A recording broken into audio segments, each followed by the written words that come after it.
ఉద్యోగాలు ఇవ్వలేదనే బాధ. విద్యాశాఖ మంత్రి లేదు కదనయ్యా, నువ్వు విద్యాశాఖ మంత్రి లేడు, ఇవాళ ఎవరు పక్కన పెట్టుకుని పోతావు, ఏ సమస్య ఏం రాసుకుంటావు? ఒకవేళ సీఎం గారికి ఒక విజన్ ఉండుంటే, సీఎం గారికి ఒక విజనే ఉండుంటే మరి ఈ 2 ఏళ్ళు ఎందుకు విద్యాశాఖ మంత్రిని నువ్వు ఫిల్ చేయలేకపోయినావు? అదే విధంగా ప్రొఫెసర్, అసోసియేట్ ప్రొఫెసర్లను కానీ నాన్ టీచింగ్ పోస్టులను ఎందుకు భర్తీ చేయలేకపోయినావు? ఇంకా ఎంత కాలానికి నువ్వు నియమిస్తావు? ఫస్ట్ నువ్వు ఒక విద్యార్థులు తీసుకెళ్లి నీ ప్రగతి భవన్ లో లేకపోతే నీ ఇంటికాడ నువ్వు చర్చ పెట్టుకోవచ్చు కదా. ఇవాళ అవసరం లేదు కదా. పోనీ ఇవాళ నిరుద్యోగులు అడ్డుకుంటామని చెప్తే నువ్వు ప్లాన్ల మీద ప్లాన్లు వేసుకొని మొత్తం ఎక్కడికక్కడికి అర్ధరాత్రి అరెస్ట్ చేసుకొని ప్రతిపక్షాలకు సంబంధించినటువంటి విద్యార్థులను అరెస్ట్ చేసి అందరూ అరెస్ట్ చేసి ఏం సాధిస్తాను? ఇప్పుడు పోలీసు వాళ్ళని సార్ ప్లీజ్, పోలీసు వాళ్ళని మొత్తం పోలీసు వాళ్ళతో చర్చలు చేస్తావును. యావత్ రాష్ట్రంలో ఉన్నటువంటి పోలీసు మొత్తం తీసుకొచ్చి క్యాంపస్ లో పెట్టుకున్నావు. మళ్ళా తెలంగాణ ఉద్యమాన్ని తలపిస్తున్నావు నువ్వు. 2009 కంటే 2014 కంటే ముందు ఏ విధంగా ఉన్నదో మళ్ళా కాంగ్రెస్ వస్తే అదే విధంగా ఉంటాయి. ఇక్కడ జరగని పరిస్థితులు జరిగితే ఎవరు బాధ్యత వహించాలి? నువ్వు సున్నవేసి కట్టిన బిల్డింగ్ సున్నవేసి నాదని చెప్పేసి పప్పులో ఉప్పేసి పొత్తు అని చెప్పేసి ఈ రకంగా చేయడం ఏంది? అంటే ఏం మెసేజ్ ఇవ్వదలుచుకున్నావు? నువ్వు స్పష్టంగా నేను పలానా పని చేస్తాను, నీ విద్యార్థుల కోసమే వస్తున్నాను, ఒక స్టేట్మెంట్.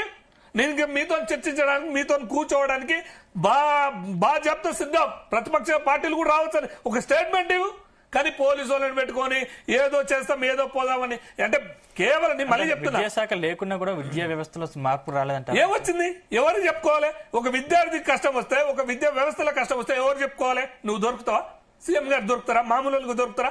ఒక విద్యాశాఖ మినిస్టర్ ఉంటే విద్యాశాఖ సంబంధించిన వాళ్ళకి అక్కడికి వెళ్ళి ఏమన్నా మా బాధలు ఇవ్వండి సార్, మా ఉద్యోగాల విషయంలో ఇది ఉంది సార్, మాకు ప్రాబ్లం ఉంది సార్ అని చెప్పుకుందానికి ఉంటది. ఇవాళ సీఎం గారి దగ్గర ఫైల్ పెట్టుకొని సీఎం గారు ఎన్నడో 2 ఏళ్ల తర్వాత ఇవాళ వచ్చి నువ్వు ఏం లేదు వాటికి శంకుస్థాపన చేసిపోతావు, వాటిని ప్రారంభించిపోతావు, మళ్ళీ ఎప్పుడు దొరుకుతావు కూడా తెలియదు. మా బాధ అంతా అదే. ఇవాళ కాకపోతే వీళ్ళు ఇంతమందికి లింగవేదం అని అంటాడు, మీరు ఆర్ఎస్ఎస్ నేను 100% మీ కాంగ్రెస్ కు వెళ్ళండి. మీ చెన్నూరు ఇప్పుడు మినిస్టర్ గా ఉన్నటువంటి వివేక్ గారిని అడగండి. బాల్క సుమాన్ని ఓడగొట్టడం కోసం నేను తిరిగిన. ఇవాళ నాకు మేమే బాధపడుతున్నాం. అంటే మీకోసం సేవ చేసినప్పుడు మేము గెలిపియాలన్నప్పుడు మేము విద్యార్థులం అవుతాం, ఇప్పుడు ఆర్ఎస్ఎస్ లేకపోతే నక్సలైట్ల ఉగ్రవాదులం అవుతావా? మీకు ఒక విజన్ లేదని చెప్తున్నా, మీకు పద్ధతి లేదు. మీరేమైనా నియంత కేసీఆర్ కంటే ఎక్కువ నియంత మీకనే ఉంది.